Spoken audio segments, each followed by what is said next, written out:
ఉగ్రవాదంపై పోరాటానికి ప్రపంచ విధానాన్ని రూపొందించేందుకు మార్గాలు అన్వేషించాలని భారత్, ఇజ్రాయెల్ నిర్ణయించాయి. వాణిజ్యం, మౌలిక సదుపాయాలు, కనెక్టివిటీ వంటి అంశాల్లో సహకారాన్ని పెంపొందించుకోవాలని అంగీకారానికి వచ్చాయి. భారత పర్యటనలో ఉన్న ఇజ్రాయెల్ విదేశాంగ మంత్రి గిడియాన్ సార్ విదేశాంగ మంత్రి జయశంకర్తో భేటీ అయ్యారు. మరికొన్ని నెలల్లో జరగనున్న ఇజ్రాయెల్ ప్రధాని బెంజమిన్ నెతన్యాహు భారత్ పర్యటనపై చర్చలు జరిపారు.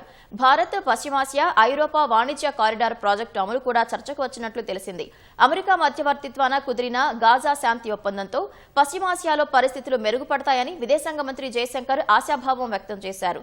అత్యంత కఠిన సమయంలో కూడా భారత్, ఇజ్రాయెల్ కలిసే ఉన్నాయని గుర్తు చేశారు. ఉగ్రవాదం ఏ రూపంలో ఉన్నా అడ్డుకోవటానికి ప్రపంచ విధానాన్ని నిర్ధారించే దిశగా భారత్, ఇజ్రాయెల్ చర్యలు తీసుకోవడం ఎంతో అవసరమని తెలిపారు. గాజా శాంతి ఒప్పందం కుదిరినప్పుడు తొలుత నెతన్యాహుకు ఫోన్ చేసి అభినందనలు తెలిపింది ప్రధాని మోదీనే అని, ఈ విషయాన్ని తాము గుర్తుంచుకుంటామని ఇజ్రాయెల్ విదేశాంగ మంత్రి గిడియాన్ సార్ పేర్కొన్నారు.